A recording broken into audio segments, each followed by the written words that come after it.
नमस्कार मेरे प्रिय YouTube परिवार। सबसे पहले मैं आपसे अनुरोध करता हूं कि अगले कुछ पलों के लिए अपने दिल और दिमाग को इस कहानी के साथ जोड़ ले। अपने ईयरफोन्स अच्छी तरह लगाएं ताकि आप इस कहानी की हर मोड़, हर पहलू और हर भावना को पूरी तरह से महसूस कर सके। अगर आप चैनल पर नए हैं तो सब्सक्राइब और लाइक करें वीडियो को। चलिए शुरू करते हैं इस दिलचस्प कहानी को। दिल्ली का शाम का वक्त था। ट्रैफिक अपनी चरम पर था और हवा में धूल की एक पतली परत छाई हुई थी। आरव वर्मा, एक 28 वर्षीय टेक्निकल सपोर्ट इंजीनियर, ऑफिस से निकलने की तैयारी कर रहा था। कंपनी का नाम था नियो ग्रिड सॉल्यूशंस, एक बहुमंजिला इमारत में स्थित, जिसके नीचे एक बड़ा बेसमेंट था। आरव अकेला था आज। बाकी सब लोग छुट्टी ले चुके थे। डेस्क साफ करते वक्त उसकी नजर वेंटिलेशन सिस्टम की ओर गई। एक अजीब सी आवाज आ रही थी, जैसे कोई बुदबुदा रहा हो। आवाज धीमी थी, लेकिन आरव को बेचैनी होने लगी। शायद बिल्ली घुस गई है कहीं, सोचते हुए वह बेसमेंट की सीढ़ियों की ओर बढ़ा। बेसमेंट की लाइटें झिलमिला रही थीं।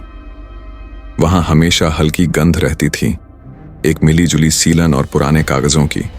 लेकिन आज एक और गंध थी, कोई जली हुई प्लास्टिक जैसी। वह नीचे पहुंचा, टॉर्च जलाई और चारों तरफ देखने लगा। टप टप टप, पीछे से किसी के चलने की आवाज आई। उसने मुड़कर देखा, कोई नहीं था। आवाज बंद हो गई। वह दीवार के पास पहुंचा जहां आवाजें आ रही थीं। वहां एक पुरानी अलमारी थी। उसने अलमारी को थोड़ा सरकाया तो दीवार में एक दरार दिखाई दी, एक अजीब सी रेखा, जैसे कोई चीरा लगा हो हकीकत की चादर पर। क्या है ये? उसने हाथ बढ़ाया। जैसे ही उसकी उंगलियां उस दरार को छूती हैं, फर्श उसके पैरों के नीचे से गायब हो जाता है। सब कुछ घूमने लगता है। एक तेज भनभनाहट और फिर थप, वह जमीन पर गिरता है। लेकिन ये कोई बेसमेंट नहीं है। यहां दीवारें पीली हैं, पर एक जैसे नहीं। फर्श पर गंदे कारपेट की परत है और छत से लटकती हैं झिलमिलाती फ्लोरोसेंट लाइट्स। आरव घबराकर उठता है। मैं कहां हूं? दीवारें अंतहीन गलियारों में बदलती जाती हैं। हर मोड़ पर एक और मोड़, हर दीवार वैसी ही, लेकिन कुछ तो गड़बड़ है, जैसे वो दीवारें देख रही हों। अचानक दाईं तरफ की लाइट झपकती है। भू भू भू, एक कंपन सी महसूस होती है जमीन में। कोई है यहां? आरव चिल्लाता है। कोई जवाब नहीं, लेकिन तभी उसे सुनाई देता है, पीछे मत देखना। एक धीमी सांप जैसे रेंगते स्वर में। वह मुड़ने ही वाला होता है, लेकिन कुछ उसके भीतर से चिल्लाता है, मत देखो। उसका दिल जोर से धड़कता है। आरव दौड़ने लगता है। गलियारे खत्म नहीं होते। हर मोड़, हर दीवार, हर कोना बस एक ही चीज कहता है, तू यहां नहीं होना चाहिए था। और अचानक उसे एक दरवाजा दिखता है, बिल्कुल अलग, नीले रंग का। उस पर लिखा है लेवल 1, जहां उम्मीदें मरती हैं। आरव ने उन नीले दरवाजे की ओर कदम बढ़ाया। उसके मन में अनगिनत सवाल थे। क्या यह दरवाजा उसे बाहर ले जाएगा?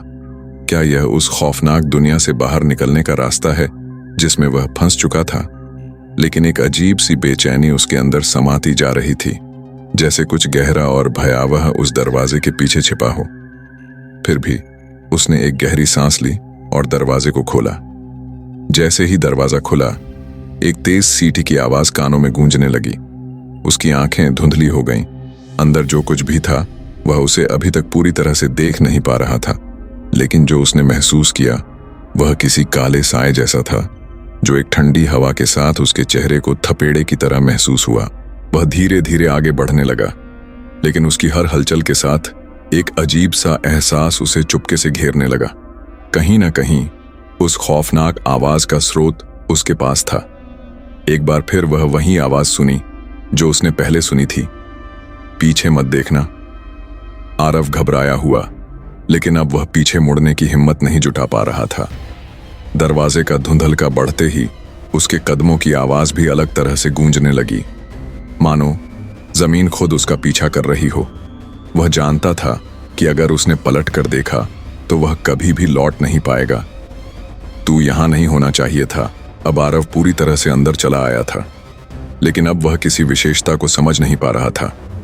अंदर जाने के बाद एक अजीब सा वातावरण उसे घेरने लगा।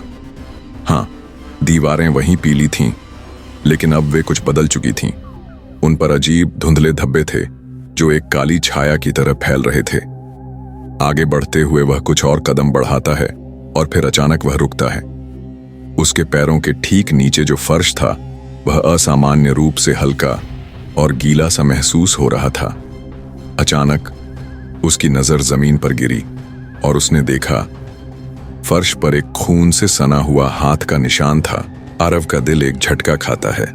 वह बिना सोचे समझे उस निशान के पास जाता है और उसका निरीक्षण करता है। जैसे ही उसकी उंगलियां उस निशान को छूती हैं, एक छटकन सी आवाज होती है, जैसे कोई पुरानी लकड़ी टूट रही हो। साथ ही एक कटी हुई हंसी उसके कानों में गूंज उठती है। वह डर के मारे बेतहाशा पीछे मुड़ता है, लेकिन वहां कुछ भी नहीं है। बस वह अनंत गलियारे, अजीब दीवारें और चुप। कहानी समाप्त नहीं हुई है। आरव बिना किसी उद्देश्य के कुछ कदम और बढ़ता है और एक टेबल की तरफ बढ़ता है। टेबल पर रखी एक किताब उसकी आंखों को आकर्षित करती है। किताब पर दी एंड लिखा था, लेकिन यह कोई साधारण किताब नहीं थी। जब उसने किताब को खोला तो उसके पन्नों पर किसी की नजरों का एहसास हुआ। हर शब्द, हर पंक्ति मानो उसे देखने की कोशिश कर रहे हों। और फिर एक गहरी चुप्पी। आरव एक पल के लिए और रुकता है, लेकिन अचानक एक काली आकृति उसकी ओर बढ़ने लगती है। वह कोई इंसान नहीं था, वह कुछ और था, कुछ ऐसा जो किसी दूसरे संसार से आया था। उसके चेहरे पर कोई चेहरा नहीं था, बस एक अंधेरा छाया थी जो बढ़ते बढ़ते उसे घेरने लगी।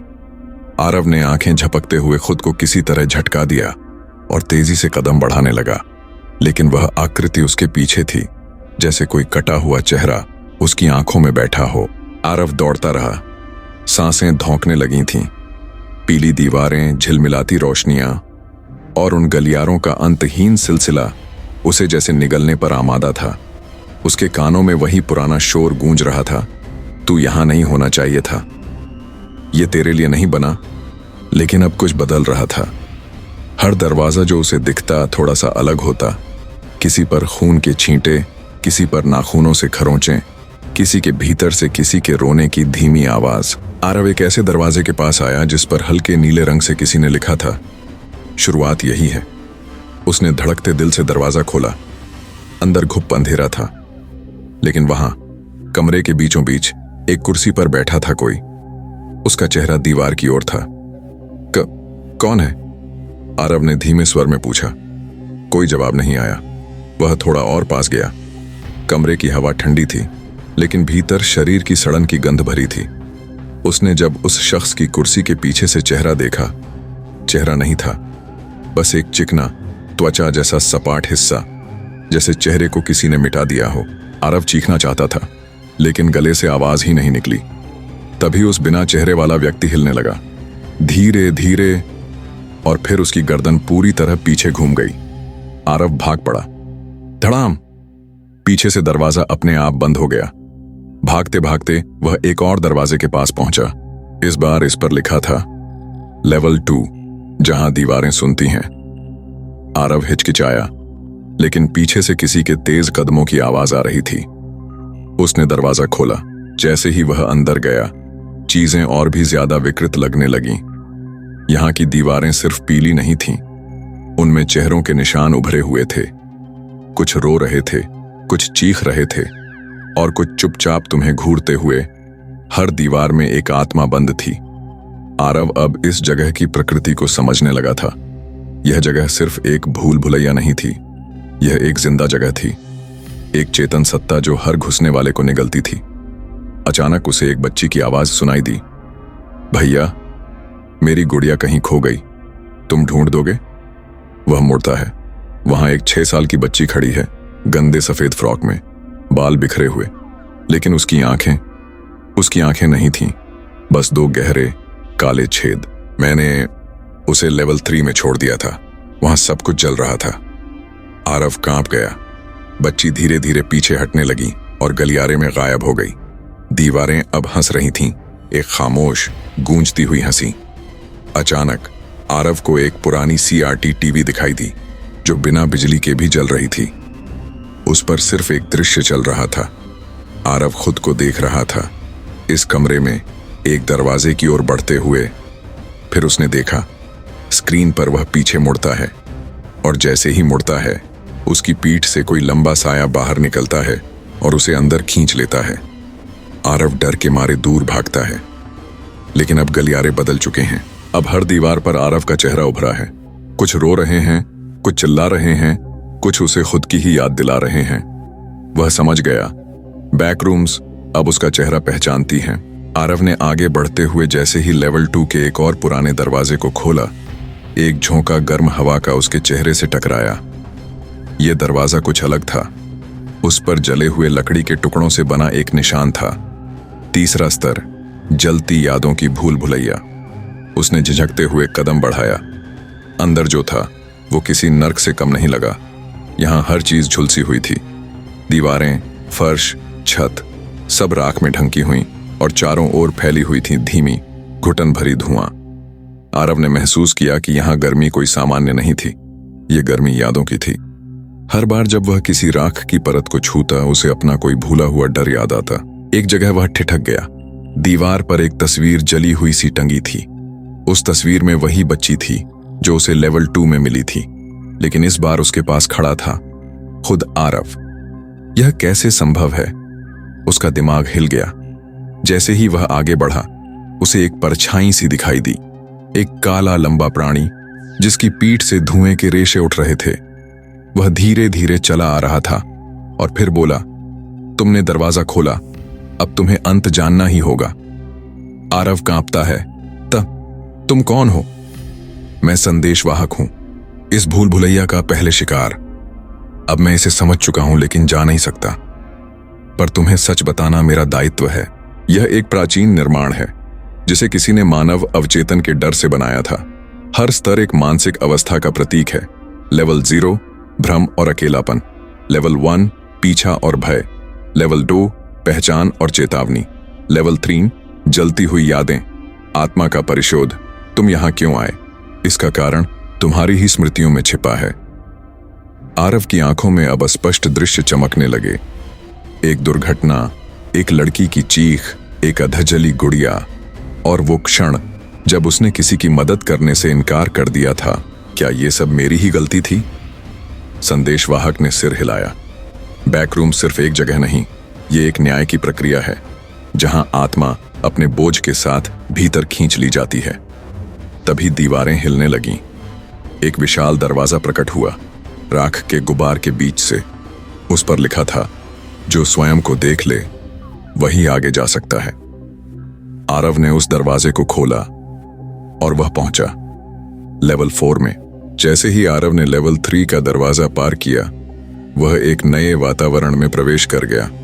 यह न तो पीला था, न राख से ढंका, बल्कि यह जगह दिखती थी जैसे किसी के सपनों के टूटे टुकड़े। दीवारें कांच जैसी पारदर्शी थीं, जिनके पीछे घटनाओं की झलकियां चल रही थीं, जैसे कोई पुरानी फिल्म। लेकिन ये आरव की जिंदगी के दृश्य नहीं थे, यह थे दूसरे लोगों की कहानियां। लेवल 4 परछाइयों की गलियां। आरव धीरे धीरे आगे बढ़ा। अब आवाजें नहीं, सन्नाटा था, इतना गहरा कि खुद के कदमों की आहट भी अजनबी लगे। पहली बार उसे लोग दिखे, कुछ इंसानों जैसे थे, कुछ दीवारों से चिपके हुए, कुछ जमीन पर घुटनों के बल बैठे, कुछ बस एक कोने में गुमसुम खड़े। तुम जीवित हो? आरव ने पूछा। एक युवती ने सिर उठाया। उसकी आंखें काली थीं, लेकिन उनमें जीवन की कोई चिंगारी बाकी थी। हम सब कभी जीवित थे, अब सिर्फ याद है। तुम अभी भी रास्ते पर हो, भागने का मौका है, अगर तुम सही निर्णय कर सको। 3 दरवाजे। आरव के सामने अब एक चौराहा था जहां 3 दरवाजे थे। 1 पहला दरवाजा, चांदी जैसा चमकदार, उस पर लिखा था सत्य। 2 दूसरा, कांटों से ढका हुआ, उस पर उभरा था पश्चाताप। 3 तीसरा, काले पर्दों में लिपटा और लिखा था भूल जाना। संदेशवाहक की आवाज गूंजी, यहां से केवल एक मार्ग आगे ले जाएगा, बाकी तुम्हें वहीं लौटा देंगे जहां तुमने सब खोया था। आरव ने सोचा, क्या वह उस बच्ची को भूलना चाहता है या अपने अपराध को स्वीकार कर उससे ऊपर उठना? उसने कांपते हाथों से कांटों वाला दरवाजा चुना। लेवल 5 की ओर दरवाजा खुलते ही एक तेज सफेद रोशनी उसके चेहरे पर पड़ी और फिर वह गिरने लगा, एक गहराई में जैसे समय और स्थान की कोई सीमा ही नहीं रही हो। गिरते हुए वह सुना, तुमने कठिन मार्ग चुना है, अब तुम सच्चे परीक्षण के लिए तैयार हो। आरव को एहसास हुआ यह स्तर उसकी स्मृतियों और डर के अनुसार बदल रहा है। वह जहां भी देखता वहां कोई ना कोई जानी पहचानी चीज दिखती, लेकिन हर दृश्य में एक विसंगति थी। वह स्कूल की क्लास थी, लेकिन छात्र खोपड़ियां थे। वह अस्पताल था, लेकिन वहां मरीज उलटे लटके हुए थे। वह होटल की लॉबी थी, जहां रिसेप्शनिस्ट के चेहरे पर कोई चेहरा ही नहीं था। ये सब क्या है? उसने बुदबुदाया। तभी एक दीवार पर लिखा हुआ दिखाई दिया, जो डर को पहचान ले वह बाहर का रास्ता देख सकता है। जैसे जैसे आरव इस स्तर में आगे बढ़ता गया, उसे महसूस हुआ कि उसकी अपनी यादें उसे ही भ्रम में डाल रही हैं। एक समय ऐसा आया जब उसे अपनी ही परछाई पर शक हुआ। उसने सुना कोई उसी के पीछे उसकी नकल कर रहा है। फिर अचानक सामने प्रकट हुआ एक दूसरा आरव, लेकिन यह विकृत था। चेहरा थोड़ा जला हुआ, आंखें खाली, आवाज फटी हुई। तू वही है जिसने मदद नहीं की, जिसने सब कुछ छोड़ा और भाग गया। अब तू खुद से भाग नहीं सकता। यह लेवल केवल डर नहीं था, यह अंतर्मन का युद्ध था। आरव को उस दूसरे स्व से लड़ना पड़ा, लेकिन यह युद्ध तलवारों का नहीं था, यह था स्वीकार करने का। जब उसने चीख कर कहा, हाँ, मैंने गलती की थी, मैंने किसी को खोने दिया क्योंकि मैं डर गया था, लेकिन अब मैं भागूंगा नहीं, तो सारा स्तर रोक गया। शोर थम गया, दृश्य स्थिर हो गए और सामने एक दरवाजा प्रकट हुआ। पहली बार स्थायी और स्थिर। लेवल 6 की ओर यात्रा उस दरवाजे पर लिखा था, अब तुम सच्चे अर्थों में तैयार हो। वास्तविक बैकरूम्स तुम्हारा इंतजार कर रही हैं, जहां केवल शरीर नहीं, आत्मा भी परीक्षा में होगी। आरव ने दरवाजा खोला। आरव ने लेवल 6 में कदम रखा। यह न कोई कमरा था, न कोई कॉरिडोर, बल्कि यह एक अनंत भूल भुलैया थी, जहां हर मोड़, हर दीवार किसी की अधूरी इच्छा से बनी थी। यहां कोई आवाज नहीं थी, बस फुसफुसाहटें, जैसे कोई अपने मन की बातें दीवारों से कह रहा हो। लेवल 6, इच्छाओं का संसार। यह भूल भुलैया जीवित थी। हर बार जब आरव मुड़ता, दीवारें बदल जाती। कभी मां की पुकार सुनाई देती, कभी बचपन की हंसी, कभी किसी प्रेमिका की अधूरी चिट्ठी। हर कोना, हर गंध, हर रोशनी किसी की अधूरी ख्वाहिश का प्रतिबिंब था।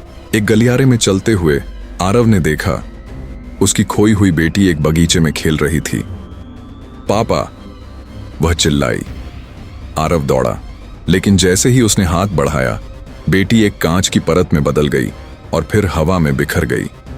दीवार पर लिखा उभरा, इच्छाओं का पीछा मत करो, वरना तुम खुद एक इच्छा बन जाओगे। आरव थकने लगा था। वह भूलने लगा कि वह कौन है, क्यों आया था, कहां जाना है। तभी एक बुजुर्ग औरत प्रकट हुई, शायद किसी और यात्री की आत्मा। हर भूल भुलैया में एक रास्ता होता है, लेकिन यहां रास्ता नहीं, माफी ही कुंजी है। किसे माफी दूं? आरव ने पूछा। खुद को। और वह गायब हो गई। आरव एक दीवार के सामने खड़ा हुआ, जहां उसकी ही एक और छवि दिखाई दे रही थी, उदास, टूटी हुई, पछतावे से भरी। उसने उस छवि को देखा और कहा, मैं जानता हूं मैंने डर में गलतियां की, लेकिन मैं अब सीख चुका हूं। मैं तुम्हें स्वीकार करता हूं, क्योंकि तुम मैं ही हो। दीवार दरकने लगी और एक उज्जवल रास्ता खुला, लेवल 7 की ओर। आरव जैसे ही लेवल 7 में प्रवेश करता है, उसे एक गूंजती हुई आवाज सुनाई देती है, यहां समय स्थिर नहीं है, यह तुम्हारे विरुद्ध है, भागो जब तक भाग सकते हो। उसने इधर उधर देखा, पर यहां कोई कमरा नहीं था, बस एक अंधकारमय बहती हुई धारा, जैसे समय स्वयं एक द्रव बन गया हो। यह स्तर केवल दृश्य नहीं था, यह अनुभूति थी। यहां 1 सेकंड साल बन जाता था और साल एक झपकी। आरव ने देखा, सामने एक घड़ी के कांटे जैसा प्राणी चलता आ रहा है, लंबा, धातु से बना, जिसकी चाल से समय मुड़ता, टूटता और पलटता। यह था कालपिशाच। यह प्राणी उन पर नजर रखता था जो समय के नियम तोड़ते हैं। आरव अब उस प्राणी का शिकार था, क्योंकि उसने पिछले स्तरों में अपने अतीत को बदला था। उसे स्वीकार किया था। यहां तक पहुंचकर वो अब समय के विरुद्ध खड़ा हो चुका था। भागने का मार्ग आरव को याद आया। एक पुरानी घड़ी उसके दादाजी की थी जो कभी पीछे नहीं चलती थी। तभी वह सामने एक कोने में पड़ी मिली, जैसे उसकी स्मृति यहां हकीकत बन गई हो। उस घड़ी को छूते ही उसे एक ऊर्जा महसूस हुई, स्थायित्व की ऊर्जा। उसने घड़ी को अपने दिल से लगा लिया और कहा, मैं बदलना नहीं चाहता, मैं अपने समय को समझना चाहता हूं। काल पिशाच चीखा, पर घड़ी की टिक टिक ने उसे पीछे ढकेल दिया। समय फिर बहने लगा आरव के पक्ष में, और सामने प्रकट हुआ एक दरवाजा जो हर सेकंड एक नया रूप ले रहा था। पर जब आरव ने दरवाजे को देखा, उसमें वही समयहीन सच्चाई झलक रही थी। आगे की यात्रा अतीत से कठिन होगी। आरव ने दरवाजा पार किया और पाया वह अब एक अजीब, ठंडे और नीले जल से भरे स्थान में है। यह लेवल 8 था, स्मृतियों की झील, जहां पानी केवल शरीर नहीं भिगोता बल्कि मन और अतीत को घोल देता है। यहां तैरने के लिए शक्ति नहीं, यादों की सच्चाई चाहिए थी। आरव की सांसें तेज हो गईं। पानी घुटनों तक था, फिर छाती तक, फिर गर्दन। लेकिन जब वह डूबने ही वाला था, उसे किसी की आवाज सुनाई दी, मुझे मत भूलना। वह उसकी मां की आवाज थी। फिर एक और आवाज, उसकी खोई हुई बेटी की, पापा आप कहां हैं? इस जल में हर लहर एक पुरानी याद थी, लेकिन जितना वो उन यादों को पकड़ने की कोशिश करता, उतना ही वो और डूबता जाता, क्योंकि यह स्तर पूछता था, क्या तू अतीत को पकड़ना चाहता है या उसे स्वीकार कर आगे बढ़ना, भुला देना या साथ लेकर चलना? एक क्षण में उसने देखा, उसकी बेटी पानी में तैरती दिख रही है, मुस्कुरा रही है, जैसे कह रही हो, मैं तुझ में ही हूं पापा, मुझे साथ लेकर चलो, पर खुद को मत डुबाओ। आरव ने गहरी सांस ली, आंखें बंद की और कहा, मैं तुझे खोना नहीं चाहता, पर अब तुझे बांध कर नहीं रखूंगा। तू मेरी याद है और मैं तेरा सहारा। मैं आगे बढ़ता हूं तेरे साथ, पर तेरे बोझ के बिना। जल शांत हो गया। सारा जल एकदम पारदर्शी हो गया और एक सीढ़ी प्रकट हुई, ऊपर की ओर जाती हुई, जहां सुनहरी रोशनी थी। लेवल 8 ने अब उसे छोड़ दिया था। वह तैयार था अगली यात्रा के लिए, जहां वह खुद से नहीं, अनजानी आत्माओं से मिलने वाला था। यह कोई सामान्य नगर नहीं था। यहां घरों में लोग नहीं रहते थे, बल्कि यादें, भावनाएं और मृत आत्माओं की छायाएं। हर दरवाजे पर एक नाम लिखा था और हर नाम के नीचे एक अधूरी पंक्ति में माफ नहीं कर सका। काश एक बार और मिल पाता। मेरी अंतिम बात अधूरी रह गई। यहां मौन ही सबसे ऊंची चीख थी। आरव एक पुराने हवेली नुमा घर के सामने रुका। दरवाजा खुला और एक धीमी आवाज आई, क्या तुम मेरी कहानी पूरी कर सकते हो? वह एक अधमरी आत्मा थी, एक लड़की जिसका चेहरा धुंध में छिपा था। मुझे केवल एक पत्र पहुंचाना था, पर मरने से पहले वह जल गया। मेरी आत्मा इसी अधूरे काम में फंसी रह गई। वह आत्मा बोली, अगर तुम उस पत्र को पुनः बना सको और उसे उस व्यक्ति तक पहुंचा सको, मैं मुक्त हो जाऊंगी और तुम आगे बढ़ सकोगे। पर अगर असफल रहे तो तुम मेरी जगह ले लोगे। पत्र का पुनर्निर्माण आरव ने उस आत्मा की स्मृतियों में प्रवेश किया। उसने देखा, लड़की किसी जवान सिपाही से प्रेम करती थी। दोनों के बीच समाज की दीवार थी। वह भागने वाली थी, पर एक दुर्घटना में मर गई। अंतिम पत्र उसी दिन लिखा गया था, जिसमें लिखा था, मैं तेरे साथ चलती अगर डर मुझे बांधता नहीं। आरव ने पत्र फिर से लिखा, दिल से, उसकी भावनाओं में डूबकर। शहर के छोर पर एक छायामय आकृति खड़ी थी, वही सिपाही। आरव ने चुपचाप पत्र सौंपा। सिपाही मुस्कुराया और उसके पीछे वह आत्मा प्रकट हुई, अब रूप में, तेज में और शांत। अब मैं मुक्त हूं। अगला रास्ता खुल गया। एक टेलीफोन बूथ प्रकट हुआ, पुराना, टूटा फूटा, पर भीतर चमकती स्क्रीन थी। लेवल 10, सर्वथा अकेलापन। Are you sure you want to continue? Aarav ने बटन दबा दिया।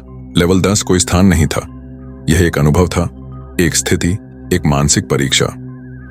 आरव जैसे ही टेलीफोन बूथ से बाहर निकला, वह एक बंजर सफेद मैदान में खड़ा था, जहां कोई आकाश नहीं, कोई जमीन नहीं, बस अनंत सफेदी थी। यह वह जगह थी जहां आत्माएं खुद से ही डर जाती हैं। यहां समय थम चुका था, कोई शोर नहीं, कोई परछाई नहीं। आरव को अपनी सांसों की आवाज तक बोझ लगने लगी। वह चलता गया, किंतु हर दिशा वैसी ही। हर कदम एक गोल घेरे में लौट आता। कुछ घंटों बाद या शायद वर्षों बाद आरव को अपने बीते जीवन की छायाएं दिखाई देने लगीं। वह अकेलापन जब पिता ने उसे छोड़ दिया था, वह दिन जब बेटी का अंतिम खिलौना उसके हाथ में टूट गया था, वह खामोशी जब उसने आत्महत्या करने की सोची थी।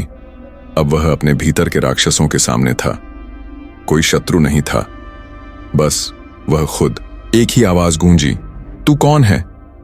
आरव ने कहा, मैं वो हूं जिसने सब खोया पर फिर भी चलता रहा। आवाज फिर बोली, क्या तू खुद से भागता रहा है? आरव चुप रहा, फिर आंसू भरी आंखों से बोला, हां, पर अब नहीं।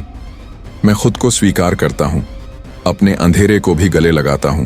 जैसे ही उसने ये कहा, वह सफेदी रंग लेने लगी। हर दर्द, हर पछतावा रूपांतरित हो गया एक पुल में, जो दूर एक दरवाजे तक जा रहा था। वह दरवाजा स्वीकृति कहलाता था। अगली सीढ़ी दरवाजे से पहले जमीन पर एक वाक्य उभरा, जो खुद को जानता है वह किसी भूत से नहीं डरता। आरव मुस्कुराया, शायद पहली बार सच में।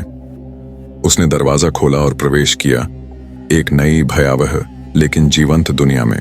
दरवाजा खुलते ही आरव एक भयानक जगह पर पहुंचा, एक बाजार, जहां इंसान की त्वचा, आंखें, हड्डियां, यहां तक कि भावनाएं नीलाम हो रही थीं।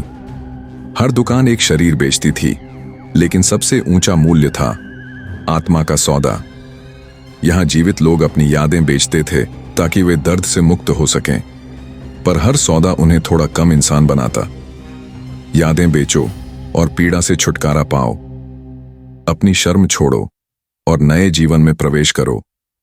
हर ओर यही चिल्लाहटें थीं। आरव ने देखा, एक 12 वर्षीय बच्चा कांच के पिंजरे में बंद था। एक बोर्ड टंगा था, प्रेम और मासूमियत दोनों एक साथ बिकते हैं। आरव को समझ आ गया, वह बच्चा वास्तविक था। वह किसी और की आशा का प्रतीक था। अगर वह उसे न बचाता तो बाजार उसकी आत्मा को खा जाता। न्याय की बोली बच्चे को छुड़ाने का केवल एक तरीका था, अपनी आत्मा की बोली लगाना। एक भयानक राक्षसी आकृति आई, बाजार का स्वामी, विवर्जन। अगर तू उसे बचाना चाहता है तो अपनी सारी पीड़ा मुझे दे, तेरी हंसी, तेरे आंसू, तेरी सबसे प्रिय याद, सब कुछ। आरव ने कहा, ले जा। अगर किसी को बचाने से मैं और अधूरा हो जाऊं तो मुझे वह अधूरापन मंजूर है। बचाव और मोक्ष जैसे ही सौदा हुआ, आरव जमीन पर गिर पड़ा। उसके भीतर का प्रकाश मंद होने लगा, पर उसी क्षण बच्चा बाहर आया और बोला, तुमने मुझे नहीं, खुद को बचाया है। बाजार की दीवारें ढहने लगीं, आवाजें गुम हो गईं और आरव फिर से लेवल 0 में आ गया, वहीं जहां सब शुरू हुआ था। पर अब वह अकेला नहीं था। उसके साथ खड़े थे वे सब जिन्हें उसने रास्ते में मुक्त किया। वह आत्मा जिसने पत्र मांगा था, वह बच्चा, वह भयभीत लड़की, वह आईना जिसमें आत्मा फंसी थी। बैकरूम्स अब उजालों से भर रही थी, क्योंकि आरव ने केवल रास्ता पार नहीं किया बल्कि इंसानियत को साबित किया। एक अंतिम दरवाजा उभरा जिस पर लिखा था, अब जागो। आरव की आंखें अस्पताल में खुलती हैं। वह 6 महीने से कोमा में था, लेकिन कुछ बदला था। उसकी आंखों में सच का प्रकाश और हृदय में एक गूंजती फुसफुसाहट। बैकरूम्स एक जगह नहीं, एक यात्रा है, स्वयं से स्वयं तक। अगर आपको ये कहानी अच्छी लगी हो तो हमारे चैनल को चेक करें, ऐसे ही दिलचस्प वीडियोस के लिए, और शेयर करें अपने दोस्तों। मैं धन्यवाद।